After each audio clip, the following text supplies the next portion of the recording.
Evangelho do Senhor Jesus, escrito por Mateus, capítulo de número 23. Eu leio agora apenas o versículo 37, no início nós lemos até o 39. Jerusalém, Jerusalém, que matas os profetas e apedrejas os que te são enviados. Quantas vezes quis eu ajuntar os teus filhos, como a galinha ajunta os seus pintos, debaixo das asas, e tu não quisestes. A igreja diga amém. Amém. Glória a Deus. Meus irmãos, quando o Senhor, por sua graça e misericórdia, trouxe esse texto ao nosso coração, nós que pregamos a palavra continuamente, recorrentemente, estamos sempre perguntando: Senhor, e qual a palavra? E qual o texto? E quando a gente menos espera, já chegou o próximo culto de doutrina. Se nós pregássemos só uma vez por semana, como os pregadores da maioria das igrejas tradicionais, mas o assembleano prega praticamente todo dia.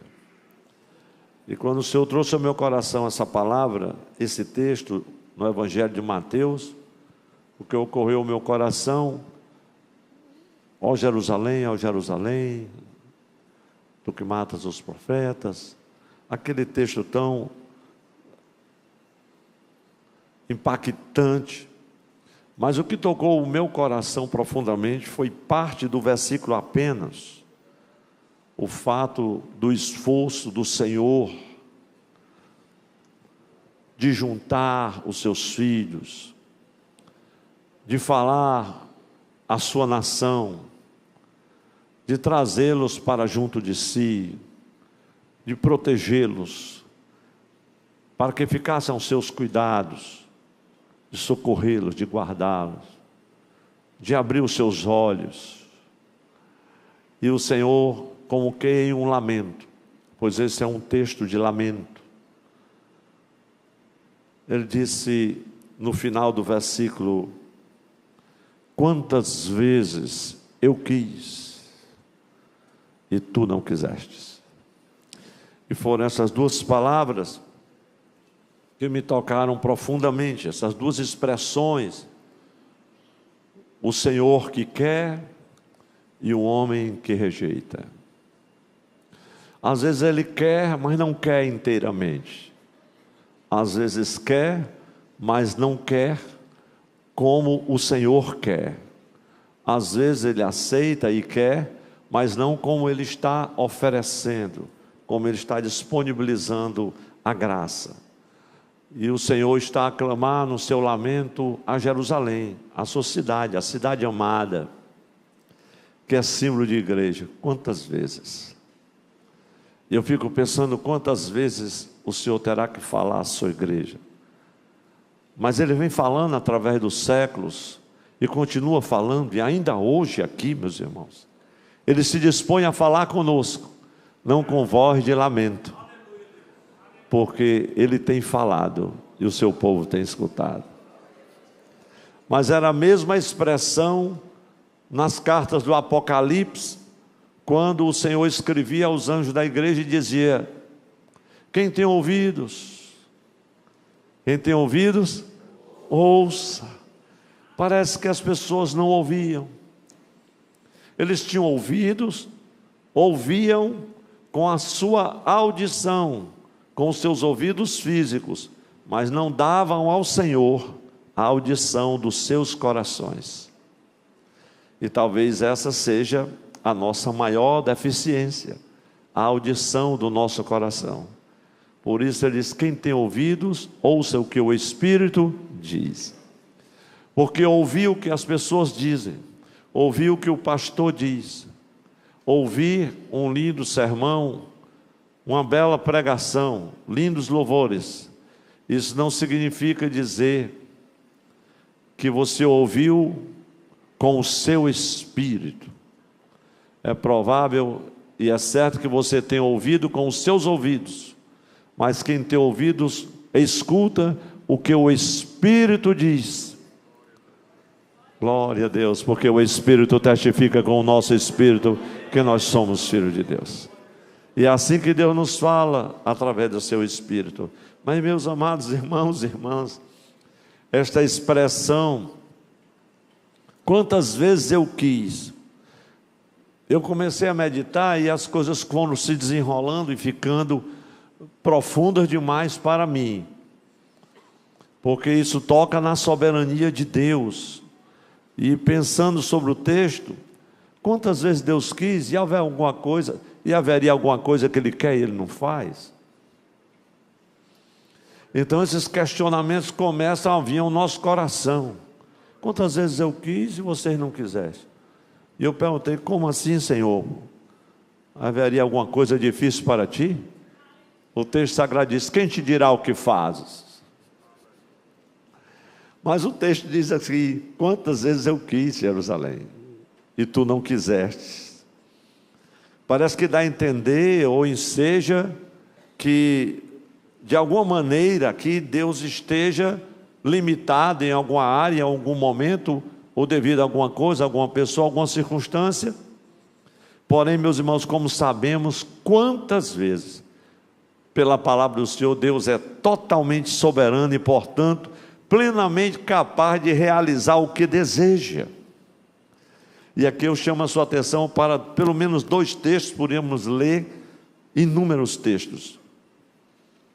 Mas leiamos pelo menos Isaías capítulo 46, versículos 9 e 10.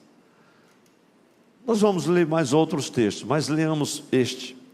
Lembrai-vos das coisas passadas. Eu gosto desse texto, Ezequiel diz assim, lembrai-vos das coisas passadas. E o texto diz, far-los-ei habitar como dantes e far-los-ei habitar como dantes, e vocês vão provar de coisas melhores no futuro. Esse é o texto parafraseado. Lembrai-vos das coisas passadas desde a antiguidade. Olha o texto de Isaías 46, 9 e 10. Que eu sou Deus e não há outro Deus, não há outro Deus, não há outro semelhante a mim. Que anuncio, quem é semelhante a Ele, meus irmãos?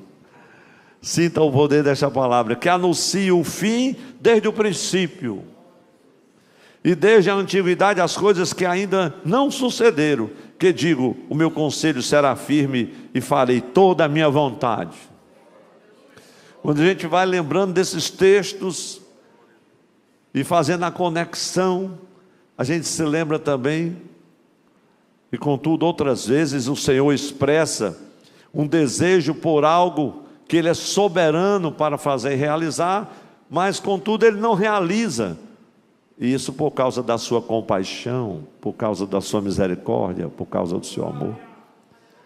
Leamos, por exemplo, Gênesis 6 e 6. Então arrependeu-se o Senhor de haver feito, arrependimento aqui fala de voltar atrás, de haver feito o homem sobre a terra, e pesou-lhe em seu coração. Quem não se lembra, né, meus irmãos, de Abraão clamando ao Senhor, Senhor, mas se houver 50 justos, mas se houver 40, se houver 30, dá para o Senhor poupar ali a cidade. Só olha Abraão, e foi conversando, mas Senhor, só desta vez. E o Senhor conversando com Abraão, e ele já tinha determinado a destruição daquela cidade. Veja o Salmo 81, versículo 13. Ah, se o meu povo me tivesse ouvido, se Israel andasse nos meus caminhos. E Isaías 48 e 18, veja que texto.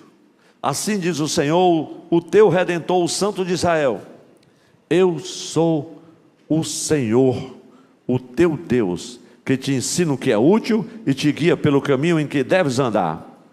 Ah, se tivesse dado os ouvidos, quantas vezes Ele quis. Ah, se tivesse dado os ouvidos aos meus mandamentos, então seria a tua paz como o rio e a tua justiça como as ondas do mar. Mas, meus irmãos, estas expressões aqui, de modo nenhum sugerem uma limitação na soberania de Deus, ou implica qualquer mudança nele. Isso me faz lembrar do profeta Balaão. Eu chamo profeta porque na verdade eu era. um dos mais notáveis do seu tempo. Não era crente. Por um momento, o Senhor teve que falar com ele, e aí colocou ele para profetizar como crente. Veja o que foi que ele profetizou em Números 23 e 19. Deus não é homem para que minta. Esse texto a igreja toda vai recitar comigo. 1, 2, 3, meus irmãos. Deus não é homem para que minta, nem filho do homem para que se arrependa. Porventura diria ele e não faria, ou falaria e não confirmaria? E você vai meditando nessa palavra e as coisas vão se aprofundando. Sim, Senhor, mas quantas vezes o Senhor quis e esse povo não quis? Por que o Senhor não fez na marra? Porque Deus não trabalha assim. Apocalipse 3 e 20, para mim é um dos versículos mais tristes da Bíblia. Diz assim: eis que estou à porta e bato. Se alguém abrir, ele precisa que alguém abra a porta. Ele quebra ferrolho, despedaça a porta de bronze, mas lá estava ele batendo. Eis que estou à porta e bato. Se alguém ouvir, tem alguém em casa, entrarei na sua casa, cearei com ele. Veja que ele espera até o último momento do dia. Eu vou esperar até a hora da ceia, para ver se ele abre a porta. É o quadro triste que revela um Deus todo-poderoso e soberano, batendo a porta da nação de Israel, dizendo: permita que eu entre. Eles não permitiram. Aí vem o apóstolo João 1 e 12 e diz como? Mas todos quantos o receberam, abriram a porta. Ele deu-lhes poder, no grego é exousia, autoridade, para serem filhos de Deus. Oh, glória a Deus. Meus irmãos, como esse texto é maravilhoso. Então, o que está em xeque aqui é a compaixão do Senhor. Sinceramente, Ele é bom, o seu desejo é abençoar, é fazer bem, é cuidar, é acolher, é proteger. E Ele veio primeiramente para a nação, o Messias, o Emanuel, glória a Deus. Ele não tem prazer na destruição, na morte do ímpio. É aquele texto famoso lá de Ezequiel 18, né? Versículo 32 e seguintes por ali, você vai encontrar. Então, ao mesmo tempo, ele se afirma que a soberania de Deus deve-se também entender os apelos dele, aqueles que não estão querendo, que não se arrependem, porque os apelos do Senhor são bem intencionados. Quantas vezes eu quis juntar os teus filhos?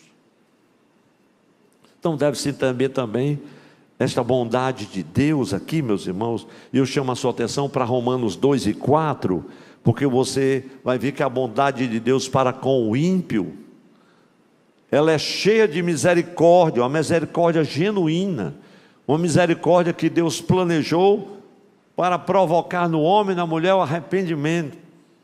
Olha que texto precioso de Romanos 2, que começa assim: ficas por inexcusável quando julgas o teu irmão, porque naquilo que tu julgas o teu irmão, tu praticas o mesmo. É um texto lindo. Estamos aqui no versículo 4, ele diz assim: ou desprezas tu as riquezas da sua benignidade? Quantas vezes eu quis, mas alguém parece desprezar a riqueza da benignidade dele.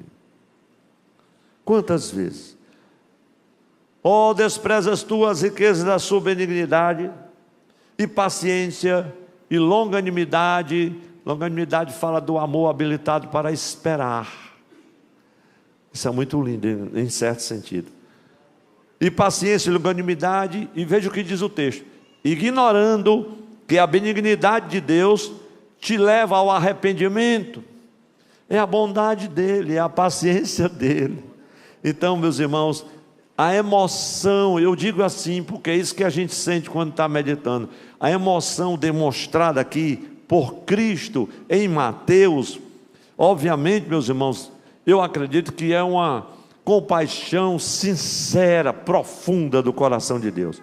É a mesma que Jesus demonstra, a mesma emoção naquele lamento, podemos dizer assim, de Lucas 19:41, Vamos ler do 41 até o 44. Veja que passagem preciosa, como elas se encaixam perfeitamente.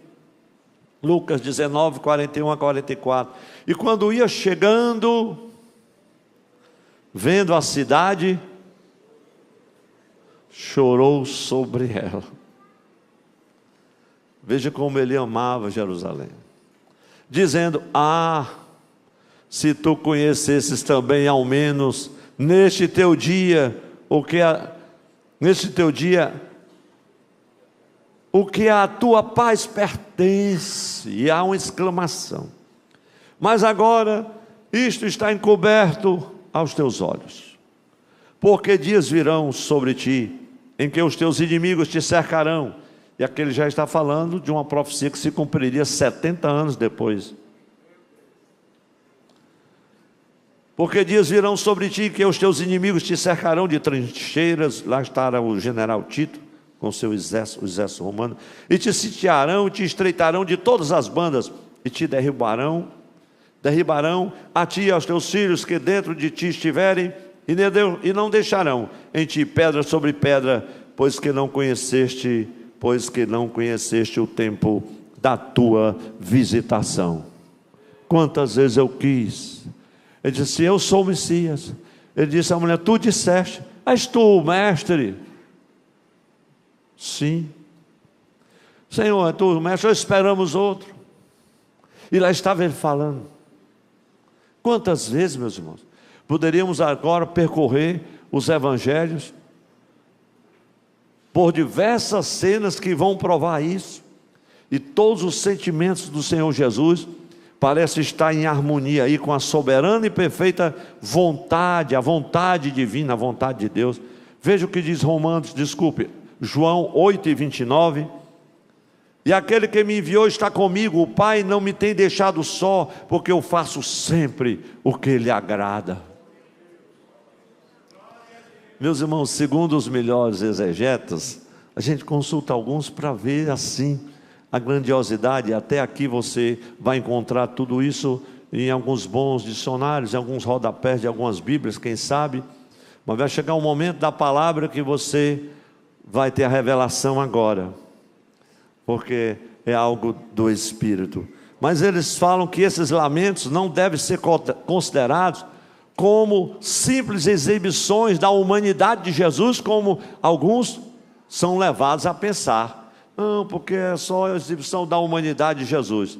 Nós vamos ver ainda em Mateus, veja o texto que nós lemos, 23 e 38, que Jesus diz assim: eis que a vossa casa ficará deserta. Quantas vezes ele quis, e eles não quiseram? A casa vai ficar deserta. Quantos corações estão desertos hoje? Quantas casas espirituais ruíram? Não ficou pedra sobre pedra, porque não receberam o Messias, não o ouviram, não entenderam o dia da visitação dele. O tempo, a chuva serode, a temporã, não foi tão diferente de Simeão. Lucas 2, né? Havia em Jerusalém um homem cujo nome era Simeão, homem temente a Deus, homem piedoso, que esperava a consolação. Não foi assim, meus irmãos? Aí começa ali do 2:25 e diante. Quando ele viu o menino Jesus chegando, ele toma nos braços: Senhor, despede o teu servo em paz, porque os meus olhos já viram a tua salvação. Como é que ele soube que era o Messias? Ele estava preparado para o dia da visitação do Senhor. Oh, glória a Deus. Nós vamos ver isso no último versículo. Do último versículo. Alguns dias antes, irmãos, é importante, antes que eu adentre aqui na parte revelada da mensagem, porque isso aqui também é revelação, mas é a parte vivificada, como gosto de falar. Nos versículos que antecedem o capítulo 23 de Mateus todo, é muito importante que você leia, mas no versículo 13 do capítulo 21, porque quem vai meditando na palavra muitas vezes tem que retroceder. Alguns dias antes, Jesus havia se referido ao templo como a casa de seu pai. Aí quando você observa Mateus 23 e 30, Jesus está diante dos doutores da lei, dos religiosos, seus discípulos estão ali, e você lê que a geração de Jesus naquele tempo dizia assim, que eles não iriam fazer como os seus antepassados, que derramaram o sangue dos profetas, que Deus havia lhes enviado. Isso está em Mateus 23 e 30. Ele disse, não, a nossa geração não vai fazer isso não. Mas era exatamente isso que eles estavam prestes a fazer, matar o maior de todos os profetas, Jesus de Nazaré. E não só isso, mas depois começou uma perseguição feroz aos seus seguidores. Por isso, irmão, aquela geração se tornaria culpada. E Jesus avisou muito bem disso. Isso se estenderia pelos outros séculos.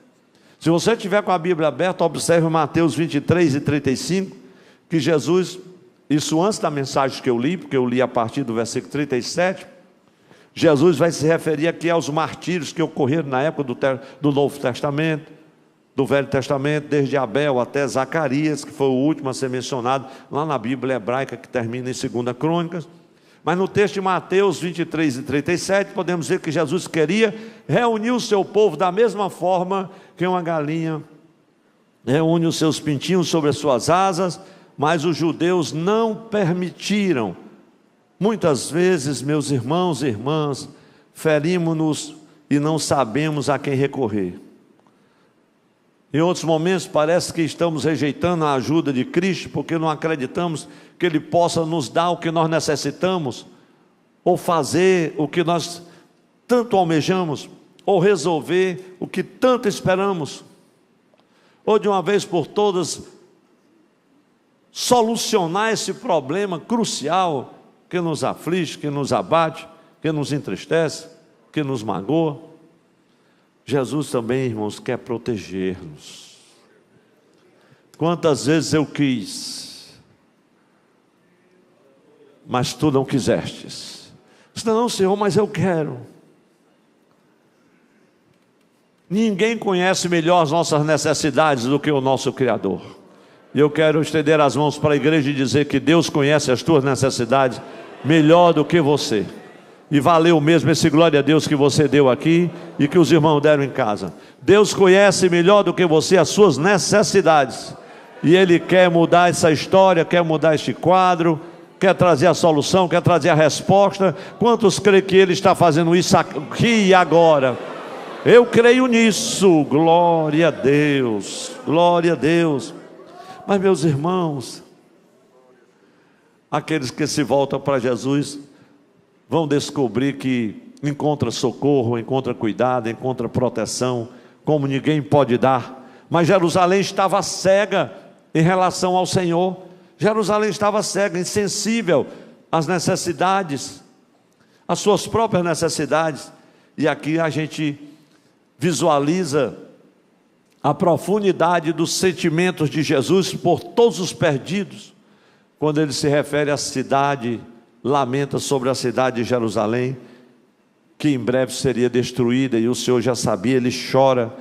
E como, meus irmãos, falei no início da introdução desta mensagem, de Mateus 23, 37, essas duas expressões parecem que estão assim no meu coração. É como se latejasse assim no nosso coração, na nossa mente, profundamente, as palavras do Senhor. Quantas vezes eu quis e tu não quisestes?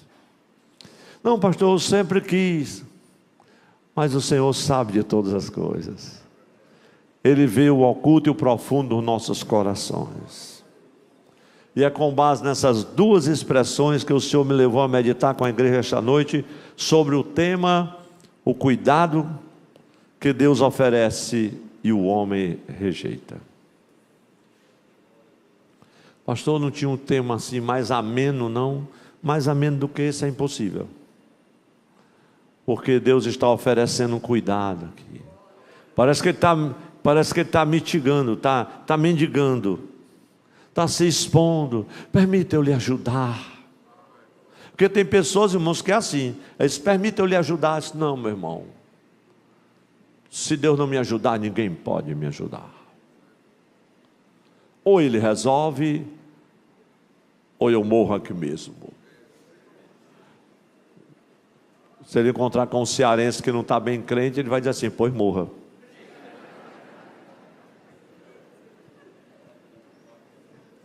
É terrível, irmãos. A igreja repete comigo, o cuidado que Deus oferece e que o homem rejeita. Então, por sua graça e misericórdia, meus irmãos, eu meditando nessa palavra, agradecido porque o Senhor oferece esse cuidado ao mais vil pecador. Ele veio para aqueles que estavam perdidos. Ele disse, eu não vim para os sãos, eu vim foi para os doentes. Oh, glória a Deus. Vemos, meus irmãos, aqui claramente nesta mensagem, o cuidado de Deus. O cuidado de Deus na elaboração do plano da redenção, não é assim, meus irmãos? Desde a fundação do mundo. O cuidado de Deus enviando o seu Filho amado, amando o mundo de uma tal maneira. O cuidado de Deus, não, eu vou para o Pai, mas vou deixar o Consolador, o Espírito Santo. Ele vai guiar vocês. Não se turbe o coração. Crede em Deus, crede também em mim. Aí o cuidado dele é muito grande, glória a Deus. Aí disse, Senhor, e agora o que é que a gente vai fazer? Não, eu vou preparar o lugar. E diz o escritor aos Hebreus que ele vive sempre para interceder por nós. Então, quantas cenas bíblicas, irmãos, nós poderíamos citar que demonstram o cuidado de Jesus, os dois cegos. O que é que vocês querem, gente? Senhor, nós queremos ver. Aí Jesus, movido de íntima compaixão, disse assim, pois vejam. Senhor, se tu estivesse aqui, meu irmão não teria morrido. Aí disse, olha, se creres, você vai ver a glória de Deus hoje. E o paralítico, coitado, se arrastava sempre, nunca chegava às águas da cura. Jesus chegou, se levante, tome a sua cama e vá. Um ribuliço grande, irmãos, quando Jesus chega. Coisa maravilhosa. Quantas vezes Ele quis abençoar, proteger, salvar tantas pessoas, mas as pessoas não quiseram. Deus oferece o cuidado, mas o homem rejeita. As pessoas recusam, ignoram, abandonam, evita, posterga, ou seja, adia, esquece. E Deus está lá. Quantas vezes eu quis, e as pessoas estão ignorando, estão desprezando, não valorizam o cuidado de Deus. Aliás, estamos vivendo numa época que até falar em Deus parece que não cai muito bem. Estava vendo a posse do Todo-Poderoso aqui da terra ontem, que é assim que ele se julga, mas ele crê em Deus, não foi com ele. Mas na hora que vai passar o pastor orando, é a hora que sai do ar e bota na propaganda. Na hora assim, e tiveram algumas frases religiosas, aí já muda. Porque até falar em Deus parece que é ofensivo para algumas pessoas. E Deus não está nem aí. Quantas vezes eu quis, Ele continua querendo. E as pessoas, e eu não quis. Mas Ele está querendo. Pastor, eu não estou querendo nada, mas Deus está querendo com você. Você está abatido, está fraco, mas Deus te ama e Ele tem paciência contigo e vai continuar nessa jornada, mesmo sabendo como você está, como você anda. Oh, glória a Deus. Como diz o escritor, Deus conhece o pior de nós, mas mesmo assim, é o que mais nos ama. Meus irmãos, então, segundo o Senhor me fez entender, e eu passo rapidamente aqui, para me demorar somente na última parte da mensagem, eu vou apresentar aqui algumas características do cuidado que Deus nos oferece. Eu até anotei para os irmãos que gostam depois de registrar a mensagem, às vezes pregar já com a outra inspiração. Como o Senhor faz para nos oferecer o seu cuidado, o seu socorro, a sua ajuda? Eu vou apresentar aqui algumas características. Primeiro, meus irmãos, primeira característica que eu quero apresentar à igreja: como é que Ele oferece o seu socorro, o seu cuidado, a sua ajuda. O cuidado dele é um cuidado altruísta. Glória a Deus.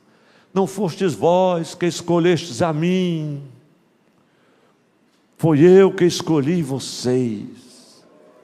Se dependesse da gente. Tinha um irmão no interior que dizia: pastor Antônio José, eu acho lindo aquele hino, segura na mão de Deus e vai, mas eu não concordo com ele. Por quê? Porque se dependesse de mim segurar na mão dele, eu estava morto, pastor. Ele é quem tem segurado na minha mão todo esse tempo. Nada contra o poeta, que o hino é muito lindo. Diga assim comigo: o cuidado de Deus é um cuidado altruísta. É um cuidado altruísta. Pastor, eu não sei o que é altruísta. Aí eu escrevi para você guardar no seu coração e não escrever, e não esquecer. Altruísmo é um sentimento nobre, meus irmãos. A pessoa altruísta se doa para o próximo, sem esperar nada em troca. Não foi assim que Jesus nos amou? De forma total, de forma generosa, de forma incondicional. Jesus nos amou assim, de forma altruísta. Isso fala-nos de três formas: generosamente, incondicionalmente e totalmente. Ele não cobrou, não exigiu a nossa gratidão, não cobrou nada em troca. Nós éramos escravos do pecado, rendidos ao pecado. E quem comete pecado, diz o apóstolo João capítulo 8, é escravo do pecado. Mas Ele tomou sobre si os meus pecados, rasgou a cédula da minha condenação e diz para mim: nenhuma condenação há para os que estão em Cristo Jesus. Os que estão em Cristo Jesus e sentem isso nos seus corações, glorificam a Deus, né, meus irmãos? Então ele é altruísta, ele se doa para o próximo sem esperar nada em troca. Eu não vou comentar a definição, mas está tudo aí. Ela naturalmente, o altruísmo, ela naturalmente ajuda quem está à sua volta. Uma pessoa altruísta, meu irmão, simplesmente ajuda, sem precisar de incentivo, de recompensa. E tem uma coisa: e não se queixa do serviço prestado. Tem irmão que só basta vir um dia para ajudar na cozinha, já chega na hora do almoço, aí é o primeiro que quer sair na foto. Irmão, uma selfie, não mexeu nem a panela e já quer tirar a selfie. Mas eu vou para a mensagem, estou só ilustrando para os irmãos ter uma ideia, que tem uns irmãos e umas irmãs abençoadas por Jesus. Mas o cuidado altruísta, ele não precisa de recompensa, não precisa de selfie, não precisa de clamor, não precisa de luzes, de microfone, gravata, paletó. Ele trabalha atrás das cortinas. Ela quer simplesmente servir. E tem uma coisa: e não se queixa do serviço prestado. E essa característica altruísta, eu até coloquei aqui, aí é por minha conta, ela é admirada por diversas culturas e crenças religiosas, que diga o taoísmo, o hinduísmo, por aí vai, Mayra. Mas também, meus irmãos, este cuidado que ele oferece, quantas vezes eu quis, é também um cuidado consistente. Pastor, o senhor tirou isso. Irmãos, o Espírito Santo vai falando no coração, a gente vai anotando. 1 João 3,18, tem um texto que eu leio sem comentar. Filhinhos, não amemos de palavras apenas. Não, isso aqui é uma coisa consistente. E nem só da boca para fora. Na NAA diz assim: na corrigida diz, nem só de língua, né? Nem da boca para fora, mas de fato e de verdade. Diga assim comigo, é algo consistente. É algo consistente, é algo duradouro, é algo real. Isso aqui, como diz o cearense, não é lorota, não é uma pilhéria qualquer. Não, isso aqui é a palavra de Deus. Como diz o texto, a tua palavra é a verdade. Mas também é um cuidado humilde. Aí Mateus 11, 28 a 30, e poderíamos nos demorar em cada uma dessas expressões do cuidado que Ele oferece. Quantas vezes? Vinde a mim todos vós que estáis cansados, oprimidos e sobrecarregados, e eu... Mas quantas vezes Ele quis, quantas vezes Ele chamou, vinde, uma pessoa não vem.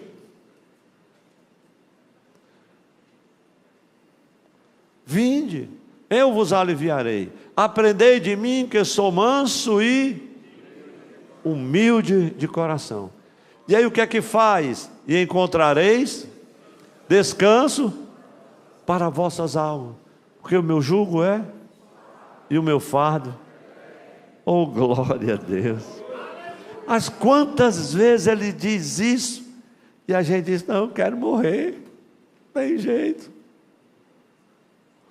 Estou desesperado, não sei o que é que eu vou fazer. O fardo está pesado agora, mas Ele está perto de você.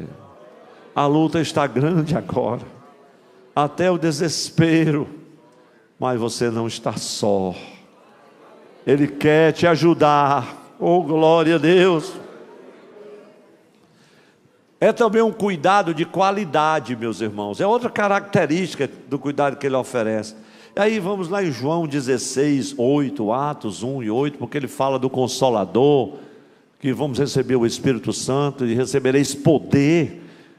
É algo de uma qualidade inexplicável, inaudita, porque é o próprio poder de Deus, é a própria vida de Deus em nós. Não dá nem para aquilatar a dimensão real deste valor, qualitativamente falando. Mas ainda há uma última característica, é um cuidado permanente e eterno. Eu vou estar com vocês todos os dias, até a consumação dos séculos. Se você ler do versículo 16 até o 28, até o 20, fica melhor ainda. Mas meus irmãos e minhas irmãs, meditando sobre esse texto sagrado, o Senhor me fez lembrar de um momento na vida de Jesus que não parece, realmente é glorioso. Quando Ele está diante dos doutores da lei, e um deles chega e diz, mestre, eu farei para herdar a vida eterna. Meus irmãos, aí Jesus diz, não, você sabe. Vamos à parábola do bom samaritano, Lucas capítulo 10, versículo 25 a 37, não vou comentar todos os versículos, para mostrar aqui na prática o que Ele quer fazer, e às vezes a gente não está entendendo. Quantas vezes eu quis, para mostrar na prática o socorro, o cuidado e a ajuda que Deus oferece. Hoje é uma mensagem de consolação, meus irmãos. E nessa parábola do bom samaritano, os irmãos já vão abrindo aí em Lucas 10, aqui nós vamos ver o escritor destacando a verdade sobre a compaixão de Jesus, o cuidado de Jesus, que são coisas mesmo intrínsecas à fé salvadora que foi gerada no nosso coração pela nossa obediência a Cristo. A igreja diga um amém por esta palavra. Porque amar a Deus deve ser também amar o próximo. A vida e a graça que Cristo transmite aos que o aceitam produzem amor, misericórdia e compaixão pelos necessitados e aflitos. Então esse amor é um dom da graça de Deus através de Cristo. E cada um de nós, como crentes em Jesus, temos responsabilidade, meus irmãos, de viver à altura deste amor que o Espírito Santo implantou dentro dos nossos corações, e não um coração endurecido. Meus irmãos, precisamos fazer assim, socorrer assim, e parece que algumas pessoas fazem ouvido de mercador. Quem afirma ser cristão, mas não tem um coração sensível, meus irmãos, ao sofrimento, à necessidade do pobre, da viúva, do necessitado, demonstra cabalmente que não tem o amor de Jesus, e nem desfruta da verdadeira vida que Jesus veio nos dar. Segundo a Bíblia, irmãos, e aqui já chegamos na parábola do bom samaritano. É uma linda parábola, que quem sabe um dia nós voltamos a ela, mas algo que o Senhor trouxe no meu coração, para mostrar como o Senhor Jesus oferece, o que é que Ele estava oferecendo a Jerusalém, e nos oferece hoje, em termos de cuidado. Segundo a Bíblia, eu penso que a estrada de Jerusalém para Jericó, aquele caminho, eu posso dizer assim, era a estrada das oportunidades. Os meus pastores pregadores, pode guardar esse tema, a estrada das oportunidades. Deus vai te dar uma mensagem poderosa. Aí você vai entender porque é de Jerusalém para Jericó. Aí você vai traçar todo esse trajeto. Comece vendo a geografia. Mas, meus irmãos, por essa estrada, sabe quem está transitando? Transita o samaritano, transita o sacerdote, transita o levita, mas também transita os ladrões, transita os salteadores. A mesma estrada que anda o sacerdote, que anda o levita, anda os salteadores. Eu estava meditando sobre isso. Veja Mateus 10:30. Desculpe, estamos em Lucas. E respondendo Jesus disse: descia um homem de Jerusalém para Jericó, e caiu nas mãos dos salteadores. Ele descia, mas caiu nas mãos dos semeadores.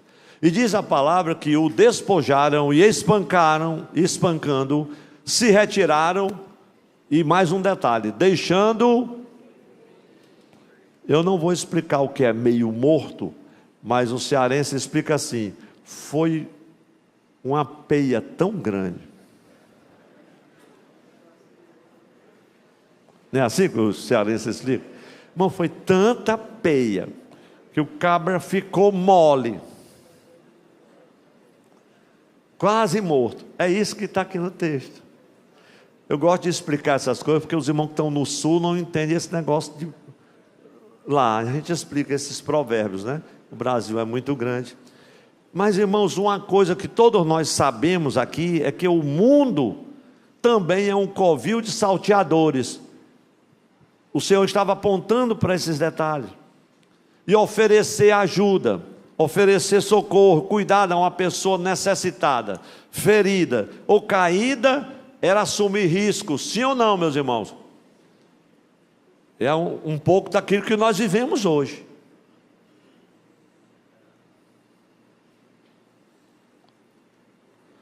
Assumir risco que só a fé salvadora e a obediência a Cristo justificam. É por isso que os nossos pastores, é por isso que a igreja vai em lugares que nem o raio vai. Aliás, só vai o raio que vem do céu, o daqui da terra não vai. E os pastores vão, e a igreja vai, e leva socorro, e leva ajuda, e leva a palavra.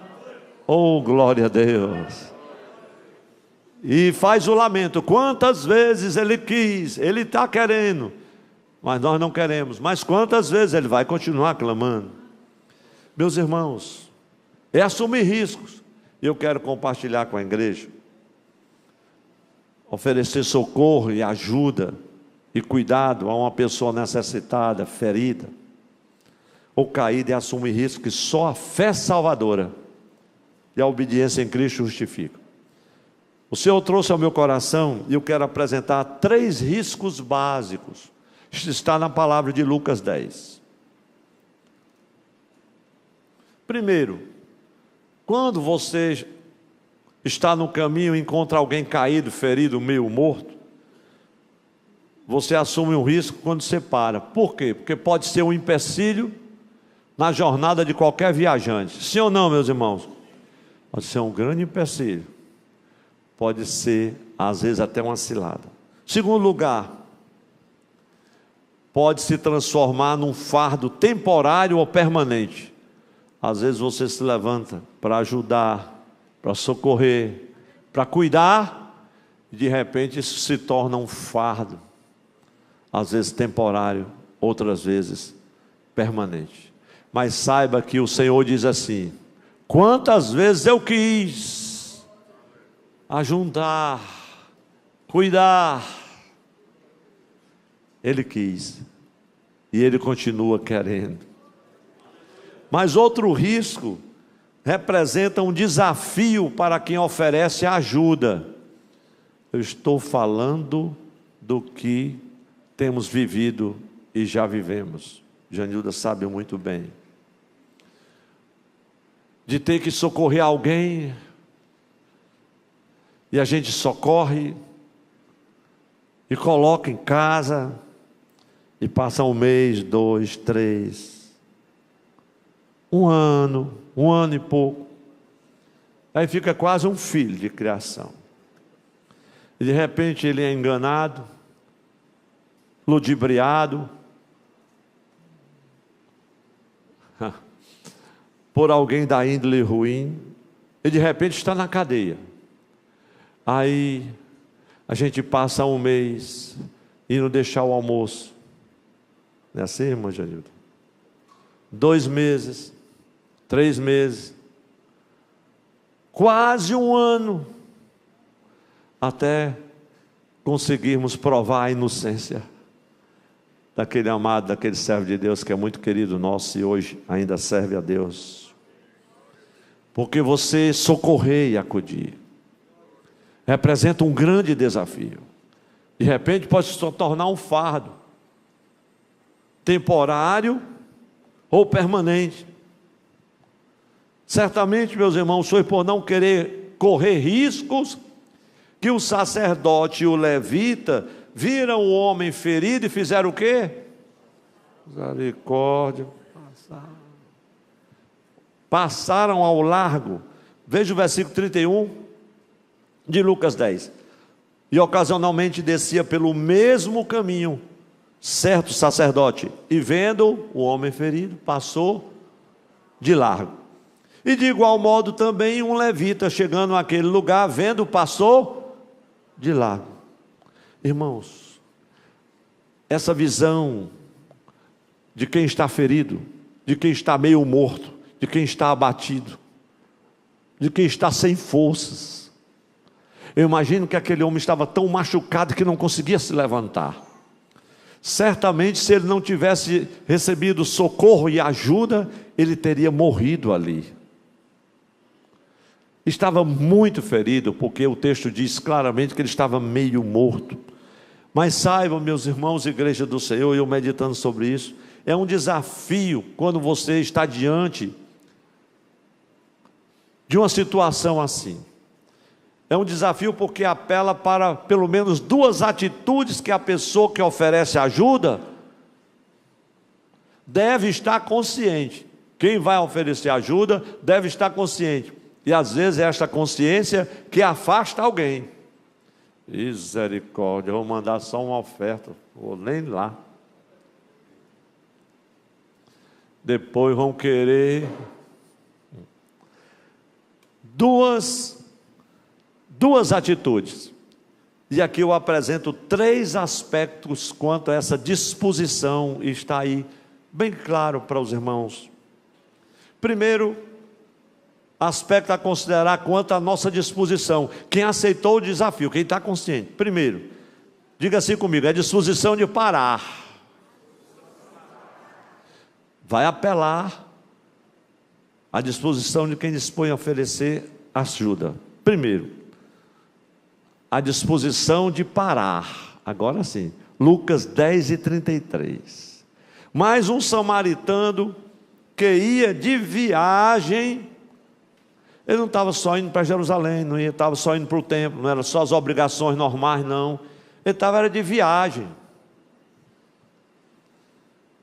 Chegou ao pé dele, ao pé de quem? Do homem que foi assaltado, estava meio morto. E o que foi que ele fez? Vendo, ele moveu-se de íntima compaixão. Oh, glória a Deus. Outro aspecto a considerar quanto à disposição, além de parar, a disposição de socorrer. A igreja diz comigo, a disposição de socorrer. Olha como é a disposição de socorrer, meus irmãos. E aproximando-se, ele vê, move-se de compaixão, e diz, meu Deus, eu vou ter que fazer alguma coisa. E aproximando-se, atou-lhe as feridas. Pastor, como foi que ele fez isso? O homem estava de viagem, ele ia preparado. Aplicando-lhes azeite e vinho. E não me peça para dar os detalhes, porque ele usou o azeite e o vinho. Uma coisa eu sei, que o vinho é para cauterizar.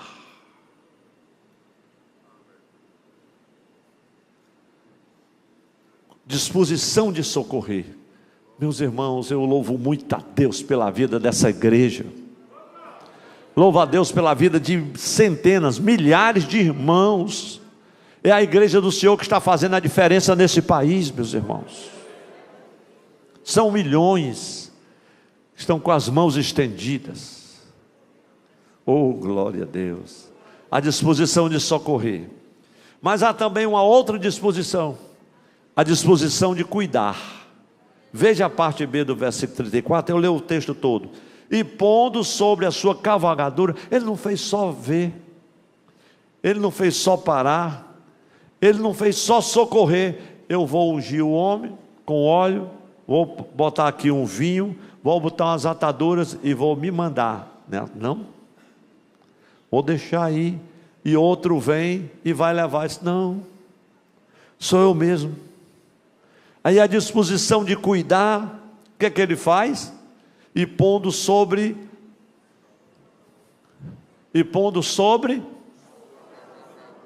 eu não ouvi a igreja, e pondo sobre a sua, vamos repetir,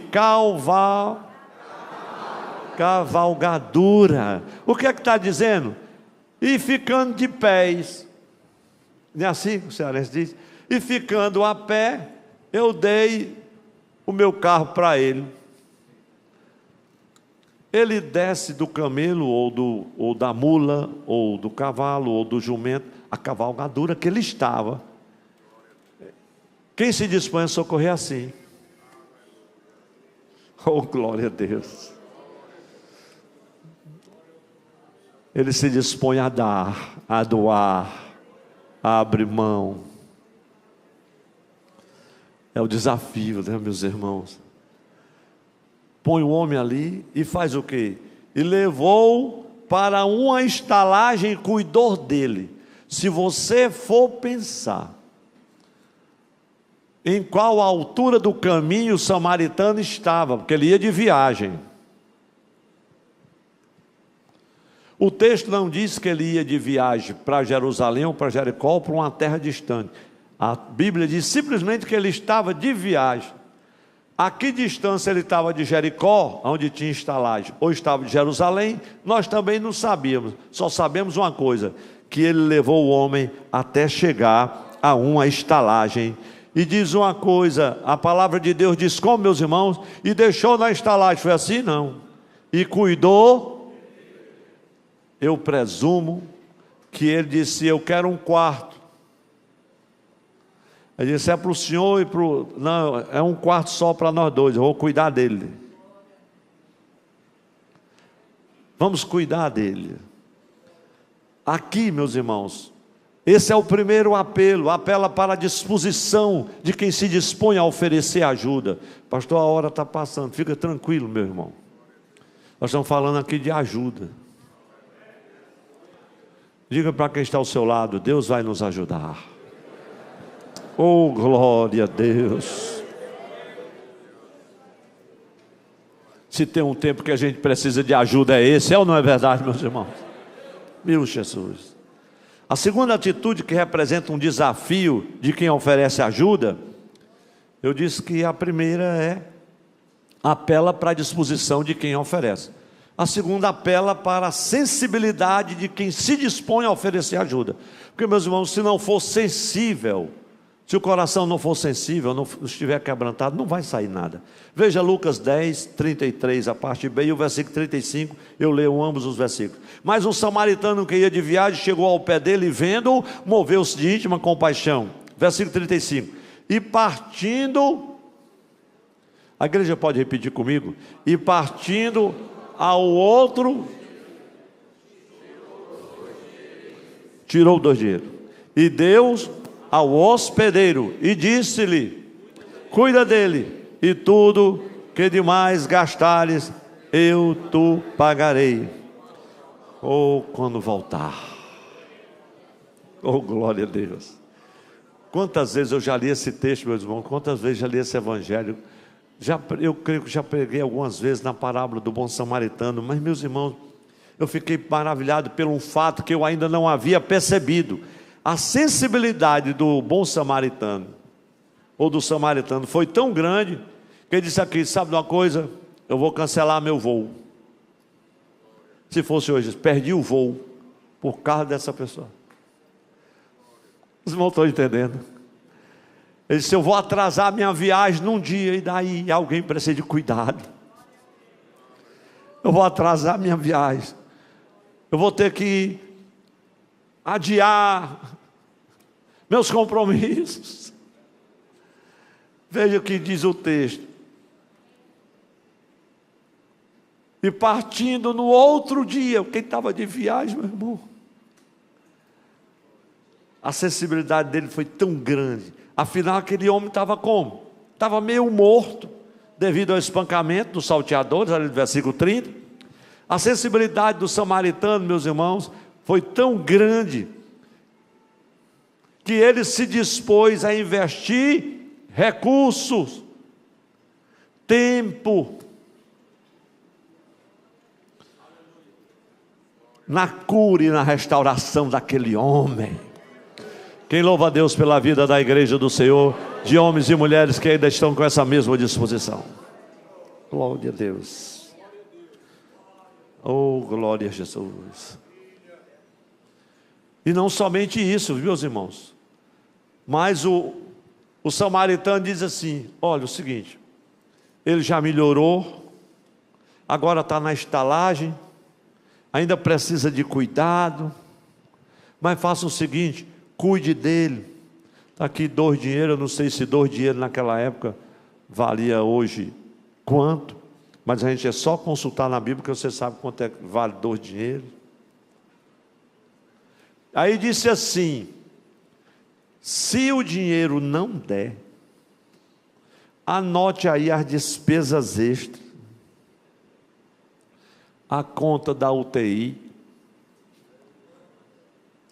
quanto foi o anestesista, tudo particular, irmão, não tinha SUS, não tinha nada. Qualquer despesa extra que houvesse necessidade de ser feita, na ausência daquele homem, veja como está lá em Lucas 10 e 35, cuida dele, e tudo que demais gastares, tu pagarei quando voltar. Quando Jesus, meus irmãos, pergunta o doutor da lei, qual dos 3 homens, e aqui os músicos já vêm para cá, nós vamos cantar o hino 4, né, irmãos? Quando Jesus perguntou o doutor da lei assim, qual dos 3 homens foi o próximo daquele que caiu nas mãos dos salteadores? Versículo 36. Aí veja o que está no versículo 37 de Lucas 10. E ele disse, ele quem? O doutor da lei. O que usou de misericórdia para com ele. Ou seja, o homem assaltado. Pastor, a gente já entendeu. Mas, irmãos, não se chateie se eu vou assim devagar e lentamente, porque isso facilita a compreensão de muitos irmãos, às vezes até idosos, não é assim? Glória a Deus. O cuidado, meus irmãos, é coisa linda. Olha, e ele diz: aquele que usou de misericórdia para com ele. Aí Jesus olha para o doutor da lei e diz assim: vai e faz da mesma maneira. Como foi Jesus que mandou dizer? Diga para quem está ao seu lado: vai e faz da mesma maneira. Se o irmão não gostou, diga assim: foi Jesus que mandou. Não? Glória a Deus. Meus irmãos, se a gente pudesse dizer moral da história, mas não precisa, está aqui. O cuidado que Deus oferece e que o homem rejeita diz respeito a você conhecer a verdade e não praticar. Simples assim. Cuidado que Deus oferece, o homem rejeita, irmão, diz respeito a ver aqueles que precisam de socorro e acolhimento e você não oferece ajuda. Pastor, é porque eu estava desempregado, é porque eu não tinha. Sim, mas você pode pelo menos ligar. Não, não tenho crédito. Pode pelo menos visitar. Não, não posso. Você pode pelo menos orar. Ofereça alguma coisa. Aí vem o texto de Mateus 23:8, que diz assim, 23:38, a vossa casa ficará deserta, porque o Senhor sabia que aquele sacerdote, aquele doutor da lei, eles não usavam de misericórdia como deveria. Quantas vezes, irmãos, Deus quis ajudar tantas pessoas, e essas pessoas não quiseram. Há uns 2 meses atrás, encontrei um amado irmão da minha, pouco mais velho do que eu daqui, e ele me contou como um dos seus irmãos morreu. Tanto tempo na igreja, o alcoolismo consumiu, e nos últimos momentos ele disse: meu irmão, se reconcilie com o Senhor. Não, agora não, depois eu sair daqui. Meu irmão, Jesus te ama, você está muito ruim, muito mal, te reconcilie agora. Quantas vezes ele fez isso, dias após dias, e na última vez no hospital, a mesma coisa. Não, não quero, não quero, e morreu assim. Vamos ficar em pé, meus irmãos, a igreja do Senhor. Os obreiros vão se preparar com a salva do ofertório, porque nós vamos já abençoar o projeto Salvo pela Graça. O irmão Berlândia está ali na luta com o aluguel, e nós vamos abençoar. Eles cuidam de muita gente lá, e nós queremos abençoar quem cuida, quem socorre, né? Vamos ler todos juntos uma brevíssima conclusão que o Senhor me fez escrever. Deus sabe, meus irmãos, do meu labor, da alegria de poder estar compartilhando convosco essa singela mensagem hoje. É porque eu me sinto alvo desse cuidado de Deus. Todos nós, às vezes, tão indignos, tão fracos, tão limitados, mas o Senhor tem cuidado de nós. Vamos dizer como um lindo coral essa conclusão? 1, 2, 3... A sensibilidade que o amor cristão produz não reconhece fronteiras, nem faz distinções entre os que estão caídos ou precisando de ajuda. Portanto, o cuidado que Deus nos ofereceu e ainda nos oferece, devemos também oferecer, sem vacilar, a quem precisar de socorro, ajuda e cuidado. Diga assim: eis-me aqui, Senhor. Vamos aplaudir aquele que é digno de honra, de glória e de toda exaltação.